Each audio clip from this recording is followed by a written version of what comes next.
Durante siglos, los dragones fueron tratados como mitos, criaturas imposibles, figuras del folclore encerradas en cuentos de hadas, grabados medievales y leyendas antiguas.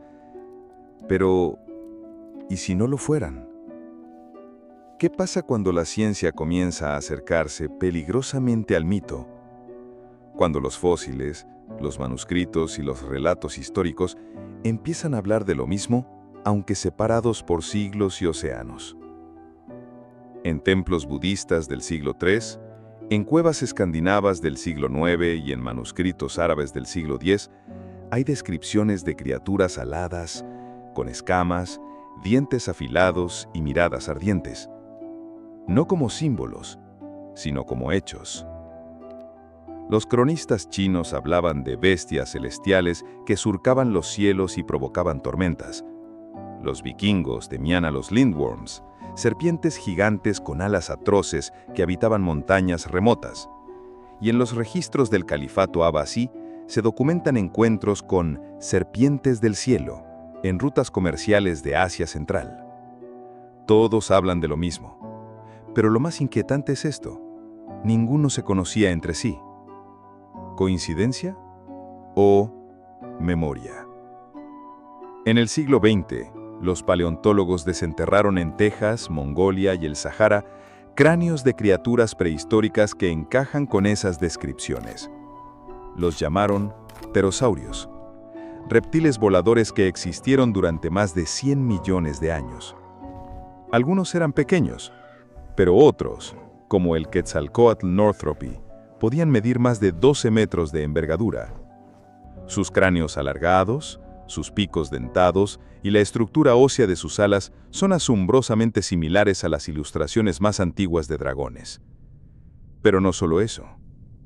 En zonas rurales de China, hasta entrado el siglo XIX, los campesinos hallaban huesos fosilizados que llamaban huesos de dragón. Creían que eran sagrados. Los molían, los bebían, sin saber que eran fragmentos reales de dinosaurios y pterosaurios. El mito no nació del humo, nació del hueso. Y en ciertas regiones del mundo, el mito aún respira. Manuscritos tibetanos hablan de criaturas aladas que habitan valles ocultos del Himalaya. Exploradores del siglo XIX afirmaron haber visto reptiles voladores en Papúa Nueva Guinea. Y en Papúa Nueva Guinea, los pueblos del Congo hablan del congamato, una bestia con alas de murciélago, pico curvo y un grito que hiela la sangre.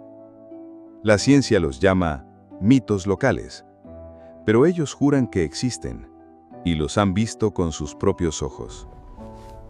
Quizás los dragones nunca desaparecieron, solo aprendieron a esconderse.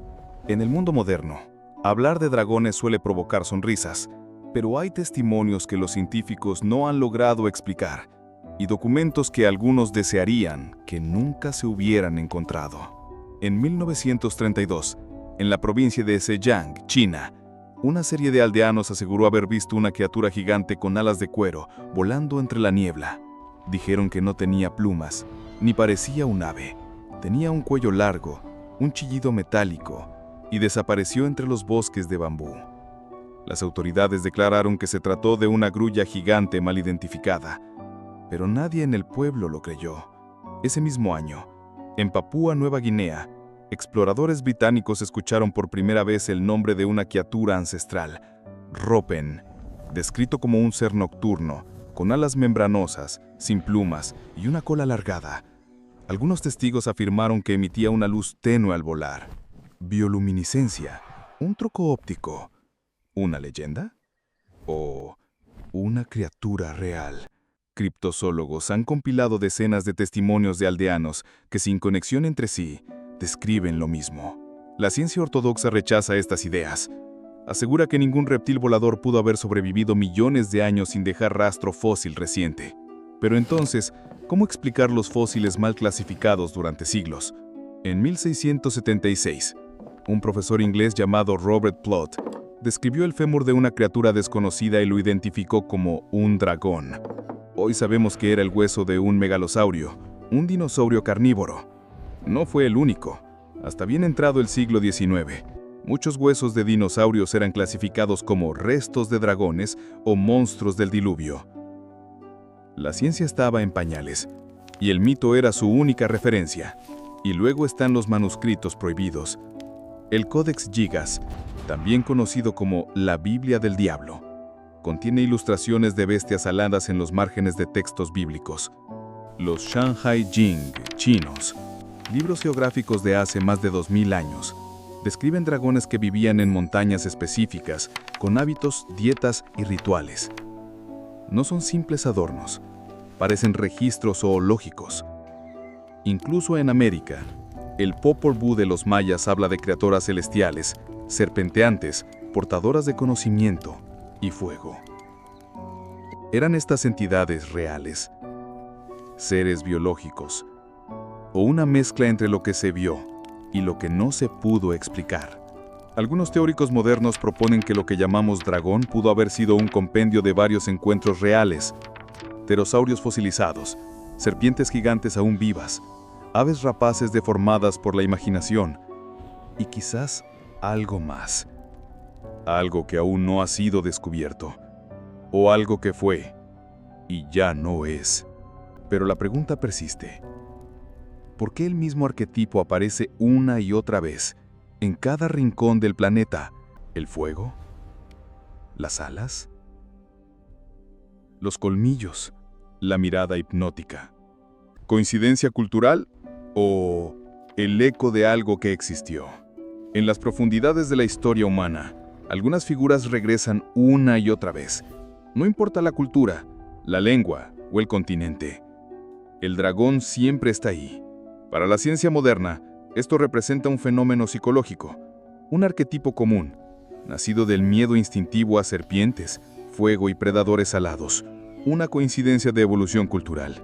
Pero algunos neurocientíficos sugieren otra hipótesis: memoria genética, residuos de recuerdos ancestrales codificados en lo más profundo de nuestro ADN, imágenes transmitidas de generación en generación, no como historias, sino como sensaciones, alertas, imágenes. ¿Y si el mito del dragón no es una invención, sino un eco? Un recuerdo deformado por los siglos, mezclado con hallazgos fósiles y encuentros reales. ¿Y si el mito evolucionó al mismo tiempo que nuestra especie, creciendo junto a nosotros desde el primer momento en que miramos hacia el cielo? Los dragones pudieron ser muchas cosas: pterosaurios, serpientes gigantes, criaturas que ya no existen o que aún no hemos descubierto. Pero la evidencia, dispersa, fragmentada, enterrada, sigue apareciendo.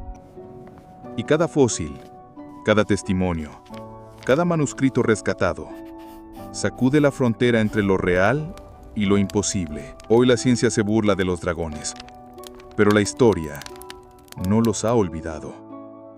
Y tal vez, solo tal vez, no sea porque existieron en los cuentos, sino porque alguna vez volaron sobre nuestras cabezas.